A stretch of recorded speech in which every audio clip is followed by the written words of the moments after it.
Hello my lovelies and welcome back to Allotment of the Dead. So I thought I'd give you a late October tour, let you know what's going on around the plot at the moment. And it's, in some respects, it's a blooming travesty.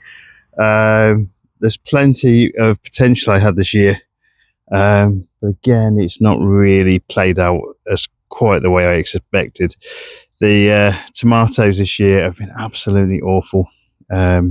Didn't really get going at all. Again, I got them in the ground quite late. So next year I plan to start probably everything if I can a little bit earlier and get them into the buildings down here so I can get them out earlier in the season and hopefully give myself a better chance of getting some decent crops. But yeah, it's been a bit of a rubbish season. I think it's been quite similar for quite a few people. Right, let me just show you what we got going on.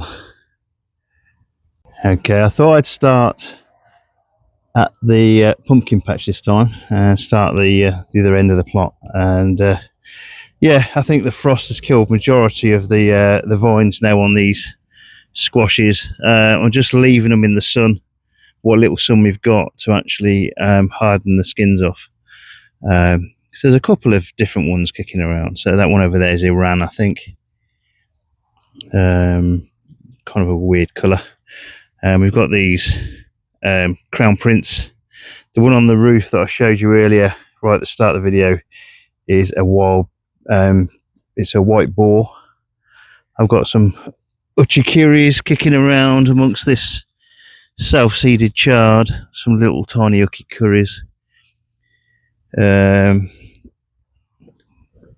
Couple of I think this is Victor, but again I've not had a good season for pumpkins at all this year.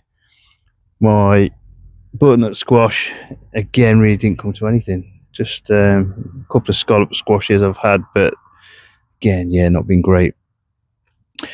In terms of the serpent gourds or loofah, I think these, not loofahs, but I think these are the duties. So I've probably got one I can probably harvest here still. And I think I've got some sort of squash over the other end there. But yeah, not been great at all really. Still got a bit of colour in the pods of death here. So these are the castor bean plants, all nicely in seed. So these pods will contain the most gorgeous seeds that you'll ever see. I mean, they're multicoloured. They look like little ticks. That's why the actual plant here is called ricinus, because it means tick-like. Still got a bit of borage kicking around. I'm going to leave that for the late bees. So we're into that winter period. So the nectar and things like that becomes a lot more difficult to get hold of. So leaving plants like borage in the ground is a good thing for the bees. Need to cut the mulberry back a bit again, although it's not too bad. Didn't really get many off it again this year. Still quite really, I suppose it's about 6 or 7 years old now, so I should be getting a lot more than I'm getting. Right, nice to have a little bit of water down the plot. Okay, the Datura plants here, I've taken all the pods off these so that they don't drop where I don't want them. But I think these, because they've been outside, have died off now. It's not particularly sheltered here. There's a little bit sheltered, but not great. It looks like I've had some slugs coming to call on the Chinese greens I put in the ground here. Bless them. And the garlic, it's still growing, it's still in the ground. I'm not sure when to harvest. Probably any time now, just to see what it tastes like, I suppose. The sweet peas are again coming to the end now. I'm still getting a few flowers, not much in the way of flowers, but I'm getting plenty of these nice little seed pods now. I've harvested a load of these already for the seed for next year. I'm going to plant a load. I might start a few in November. just so they're ready to go out in the spring. But I'm not overly fussed next year in terms of planting them early. I'm going to try and get them in the ground spring. I might actually direct sow them this year, and we'll see how that goes. Right, so this is the first polytunnel. So this is the annum varieties. So these Zabrange, still doing really well. Plenty I need to harvest in here still. The plants are looking a little bit more bedraggled now. Towards the end of the season, they do get a little bit like that. Got a nice little moth flying around there. Okay, so that's my oleander. Still doing great. So we'll leave that in here over the winter period. Plenty of chilies still to harvest everywhere, and they're all nicely ripening now. So this is Tobago seasoning chili. So this is the one you use for making green spice. Unfortunately, I don't have any cilantro this year. It didn't really take off at all. Tekkanotsumi, again, you get these nice little cayenne type chilies. So we'll harvest a few of those for powders. We're still getting plenty of other things there. So Purple Death ripens to this nice orangey red colour. And we've got Purple Dream in there. There we go. Lots of really nice chilies coming now. Lots of gnarly ones, things like these. Absolutely gorgeous looking things. They look really hot though. So the purple mumps, they're nicely ripening to this nice red now. And the Notanos.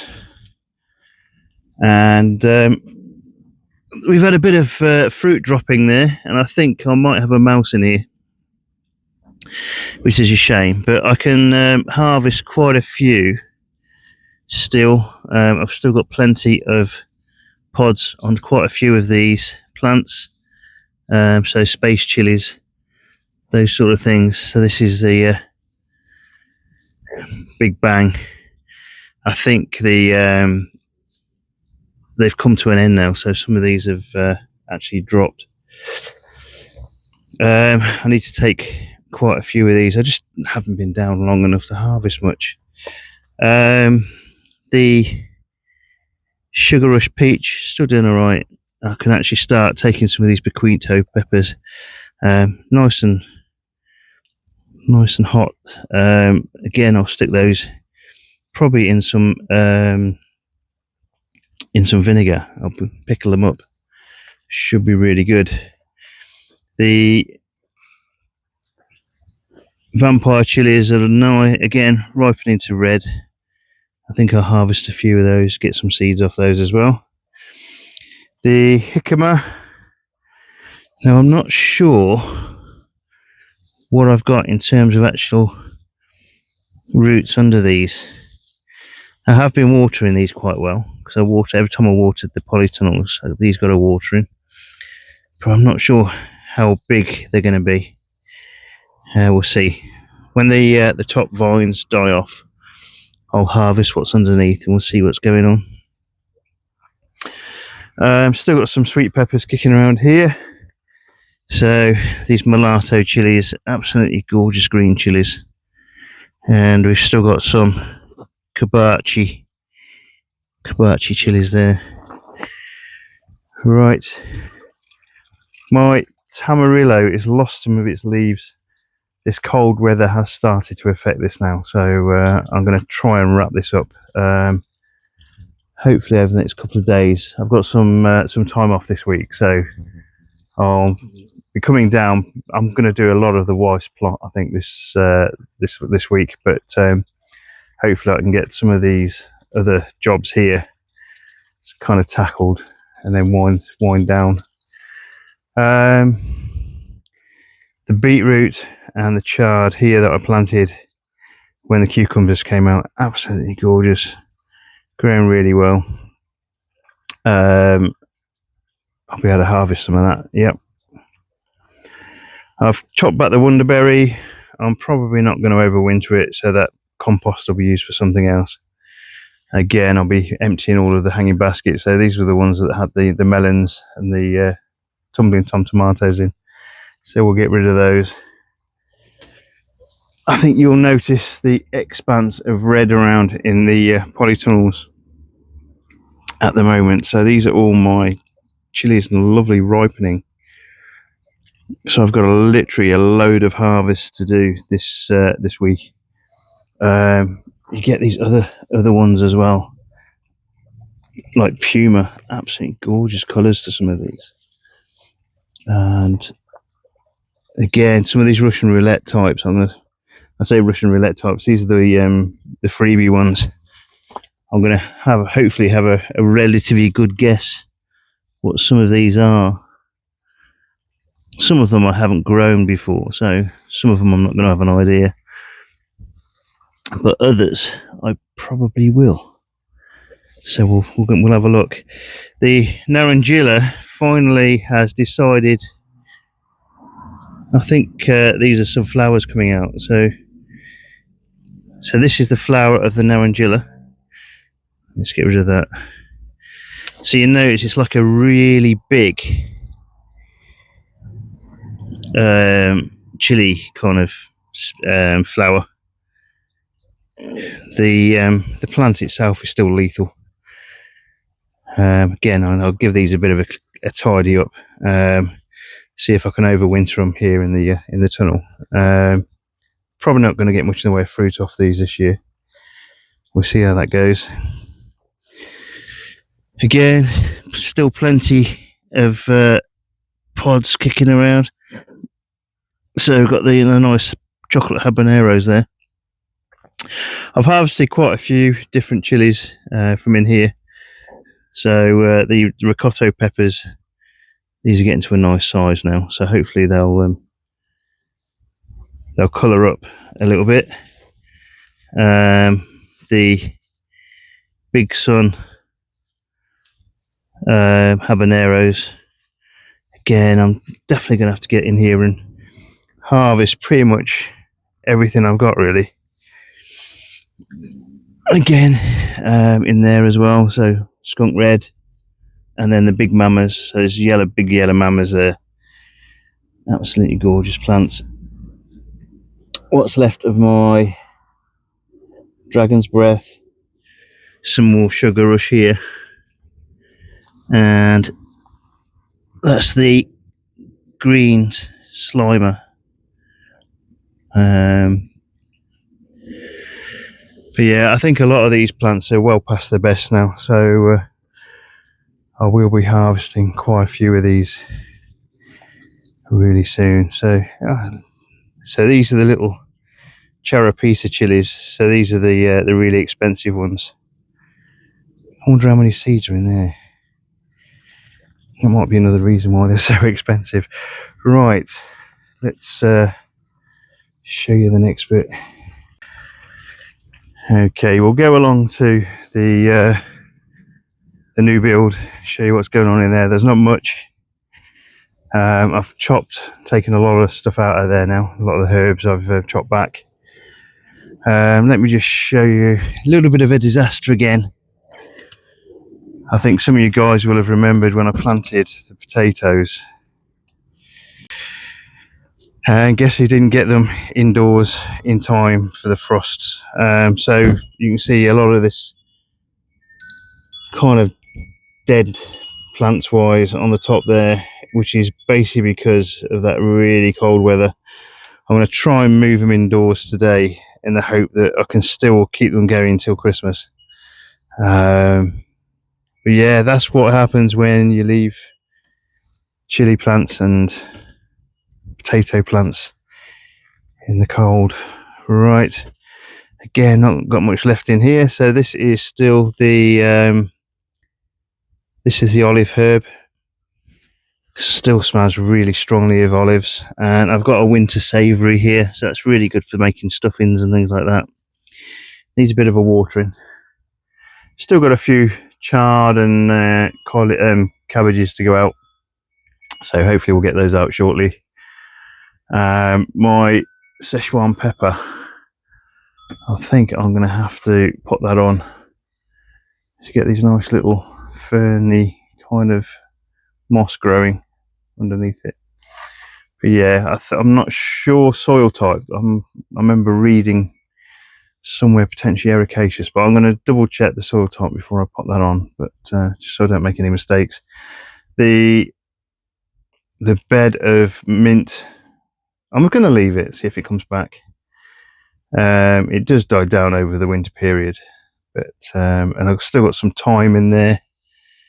It's looking a bit bedraggled now. We'll see how that goes. And it looks like couch grass, but this is the lemongrass. So these are actually looking like proper lemongrass. I'm quite chuffed with that. So I will harvest some of that. Now, will this survive over the winter in here? It's not something I've grown before,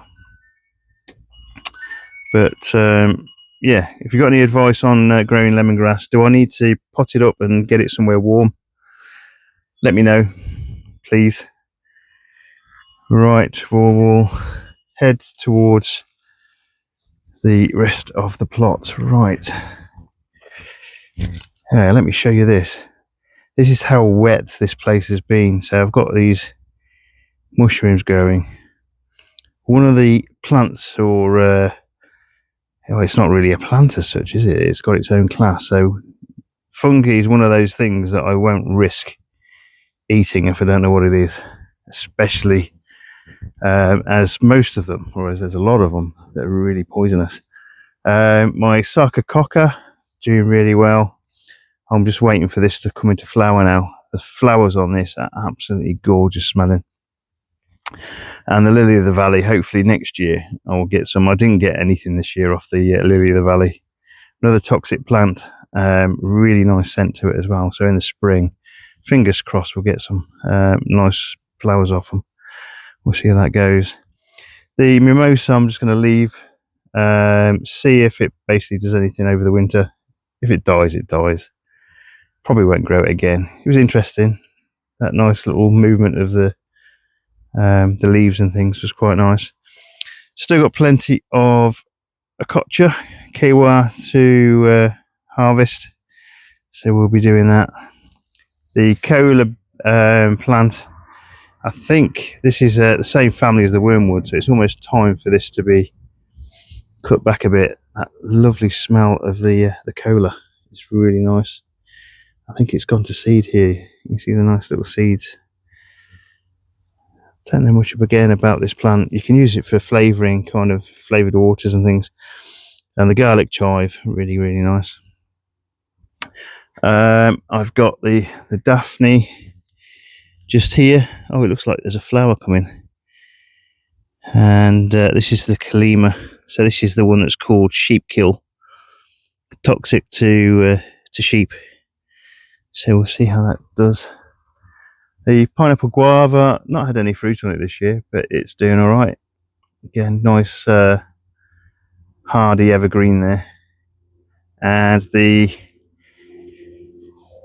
sunflowers are pretty much on their last legs now, so I'm going to harvest as much as I can of the heads of these. See if I can collect the seeds for next year.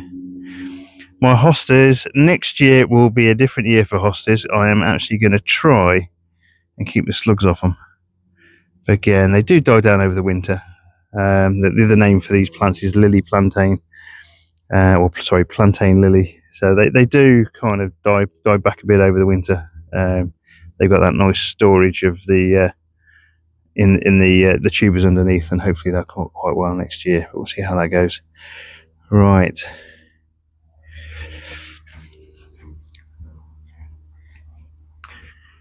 My radishes again have come to nothing. Just been stabbed by an aconitum. They haven't bulbed up. Again, maybe because I've planted them at a weird time. And the lettuce seems to have stalled here. Maybe it's just been too cold for them. I'll leave them in the ground a bit longer, see what happens. They might just go to seed though.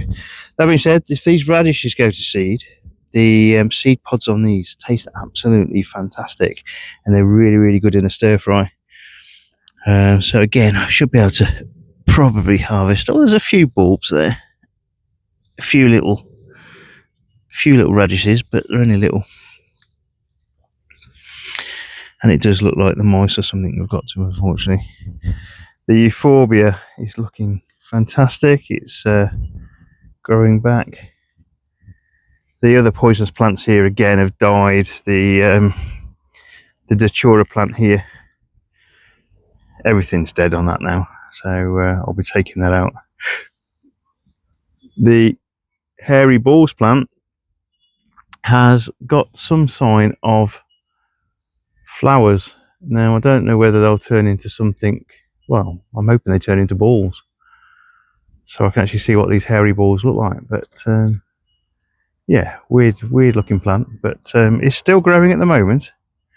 They say this is a milkwood, so it's actually, you can see, hopefully you can see the white sap on there. Let's have a look. Yeah, there we go.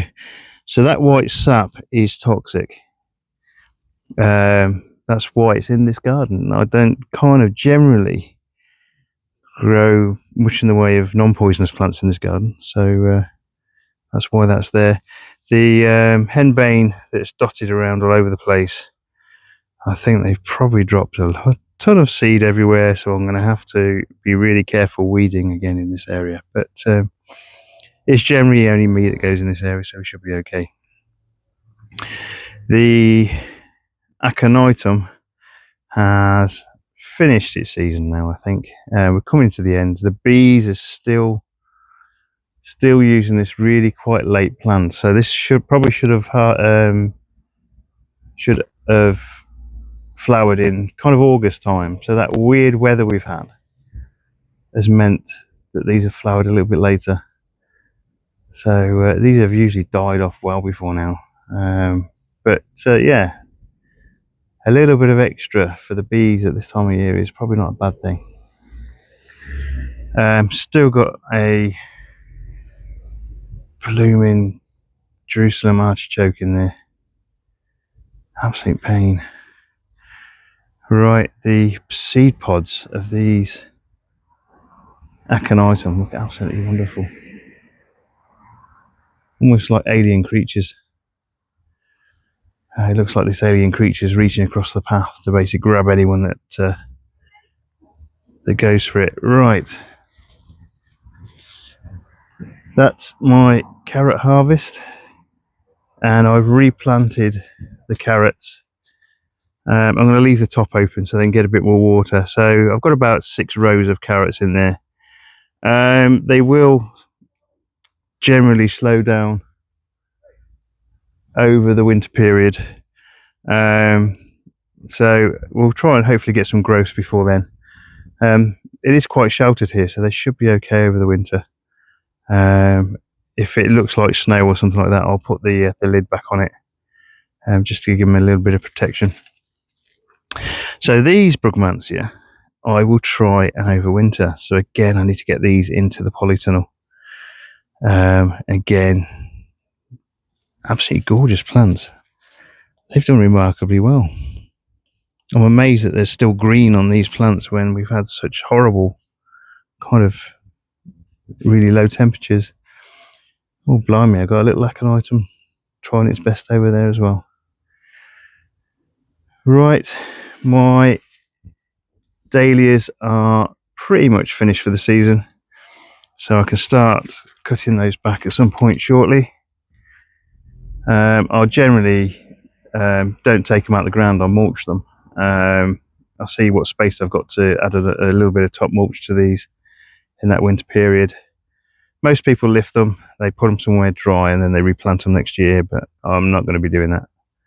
I generally just leave them in the ground.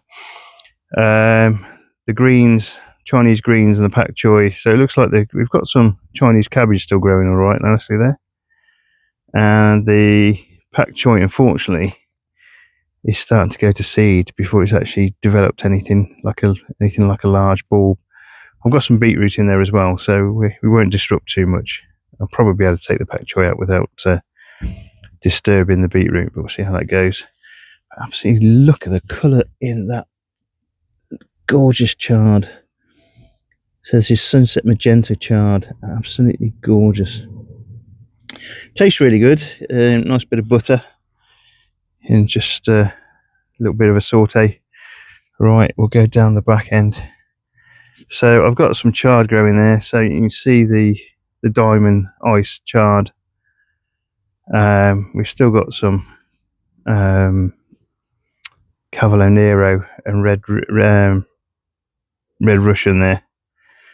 Does need a bit of a weeding in there, and again, it's not been a great year because I turned this into a butterfly farm at one point. There were so many butterflies in there, I'm not sure how they managed to get in, but yeah, not great. Right, the dahlias here. Again, nice shelter spot, so they're still flowering, absolutely gorgeous. Doing okay. Right, we're going to the newly planted up aubergine house, soon to be jalapeno house. I've got chard planted. Looks like again the slugs have had a bit of a go in here. I need to give these a bit of a water. It's quite warm in here, 25 degrees.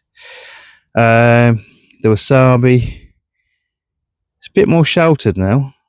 Should be okay though, still getting plenty of water there.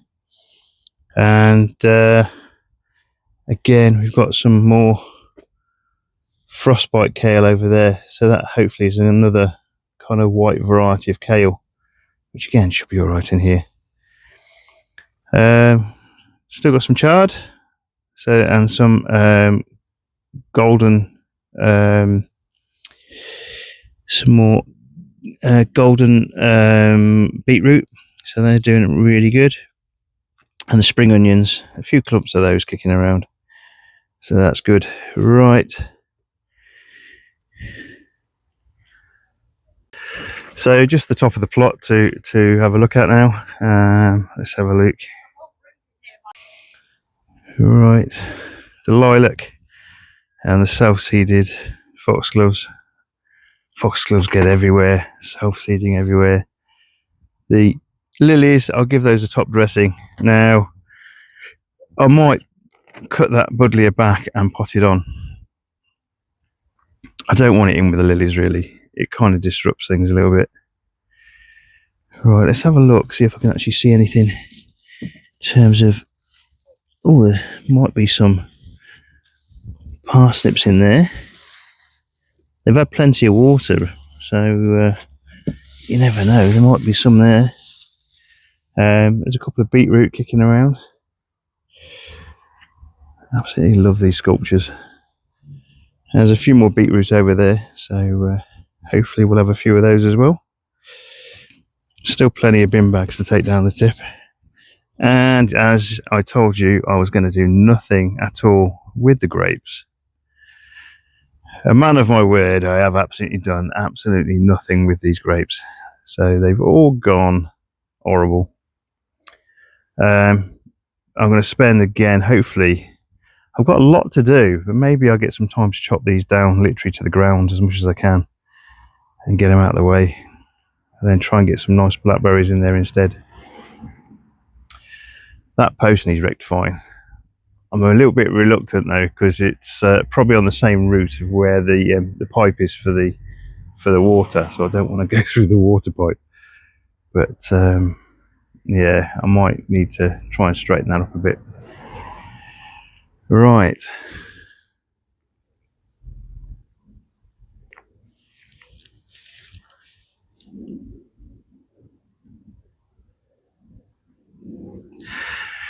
So that's the late late October tour. Still got plenty to do down here. If you've got a plot, if you've got an allotment, you're always going to have something to do.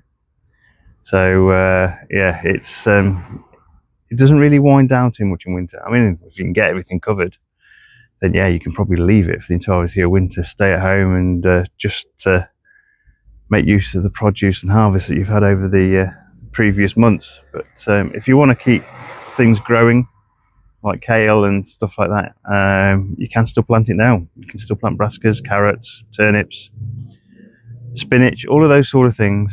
You can get those in the ground now, especially if you've got a polytunnel.